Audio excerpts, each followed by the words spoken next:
Hey everyone, welcome back to Restoration Rescue. And my name's Chris, and in this week's video, we are gonna try and figure out why we broke down, fix it, and get our brakes set up. We also may look inside and work on our carpet. So we know why we broke down, and the reason was our shifter linkage. And as you can see, it has dropped down quite significantly.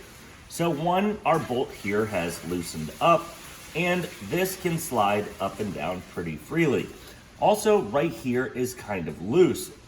And what I've been reading online is that I have to take this and tighten it up as well as move this. So first we're gonna get this thing situated back where it's supposed to be for the gear it needs to be in, and then we are gonna start playing around in here. All right, so the first thing that we need to do to get this thing set up back where it is one, we're gonna have to climb underneath this truck and shift it back up into neutral.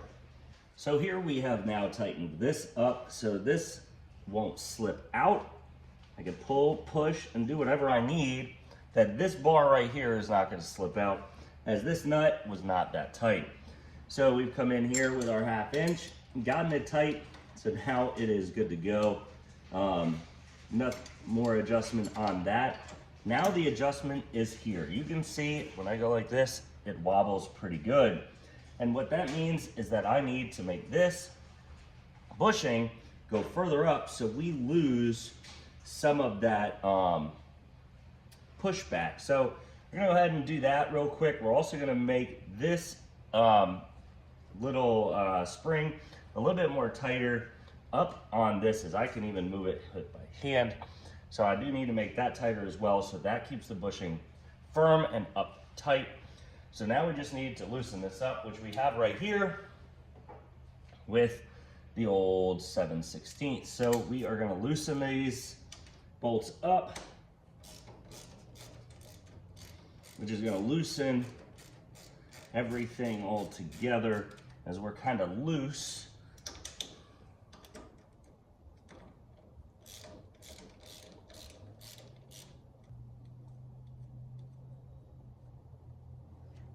Pull those bolts out. Right. Don't lose those because those are important. And remove this. And as you can see, we're bringing it in a little bit tighter, so hold on. So as you can see right here, we're about halfway. So I need to turn this whole thing to make this tighter, and we're gonna push it up. So now, as you can see, I don't have as much as that wobble in there, if you can see that. We're gonna get that tight as pretty much as it can go. Yes, shifting in our linkage might be a little bit more difficult. I am gonna add a little bit of grease in there as well at some point, so that the shifting can be a little bit easier. So let's go ahead, toss this back on, like so. And pushing up a little bit so that I can get my nut in there, and that'll be good to go. Just toss our screw in, and now that's a lot tighter. So we have this tight now, and we also have this. This is a lot tighter now, and up, and I can't even push it. So that was kind of hard to get any recording of it.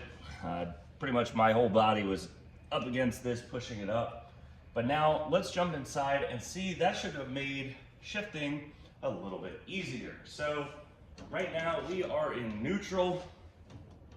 So, well, it should be in neutral. I may have to check underneath the truck, but let's go ahead and do some shifting. So, let's see. That should have taken us to reverse. That should have taken us to first. Up, now forward. Should be second, and that should be high. So we are definitely getting closer to having this thing perfect. It is a little rough up here in the cab. Nothing that I can't manage. We just need to get it perfect so that we can keep driving.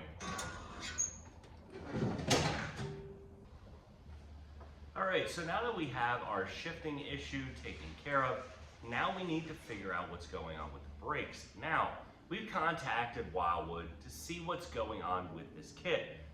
We bought it through Performance Online, who makes the kit for the Blackout series, which uses the Wildwood GM D52 brake calipers. So we've contacted them, and they said on the back ones, if you're having trouble getting brakes, you need to take the caliper off and rotate it where the bleeder is directly up rather than in the center like it is on the caliper. So we're gonna go ahead and get this thing in the air in the back, and then we are gonna get the tires off so that we can do this again. We have the shifting all where it needs to go. Now we just gotta figure out this whole braking thing so that my pedal isn't very squishy. We have brakes, and then we could be driving this thing around a lot. I am so excited we have the shifting thing taken care of. Now we just need the brakes to get where it needs to be. We did find a small coolant leak on the top of the engine, right where our thermostat is, but we have taken care of that. That just needed a bolt tightened down. That's taken care of. So now we just need the brakes, and this thing is a running and driving machine. So let's go ahead, jack this thing up in the rear, and start bleeding again. So as we come in here, we have the wheel off, obviously, and this is my rear caliper. You can see right here, this is kind of pointed down. So according to Wildwood, we need to take this brake caliper off, flip it upside down. I'm gonna have to put a piece of wood in here so I don't like blow my spring, the piston out of the caliper. Sorry, I couldn't think there.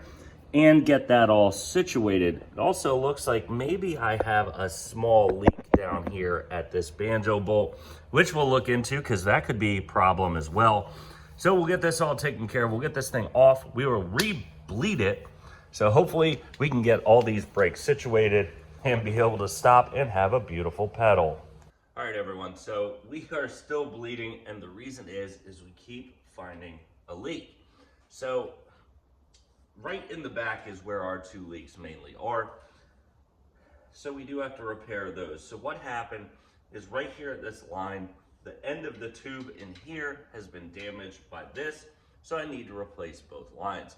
So we already replaced the other side. We're gonna have to make new line for it. We have new tubes, so we are gonna go back to rubber rather than like the stainless steel. But we got those in, we are ready to toss them in. So we gotta take this apart and go from there. All right, so we have that new line in. That is no longer leaking. Neither is the other side. But now I think I have another leak after we've tried to bleed it. I still have no brakes, and I'm really getting frustrated right now. And right now there is a T-union that's back here right under my gas tank that is dribbling.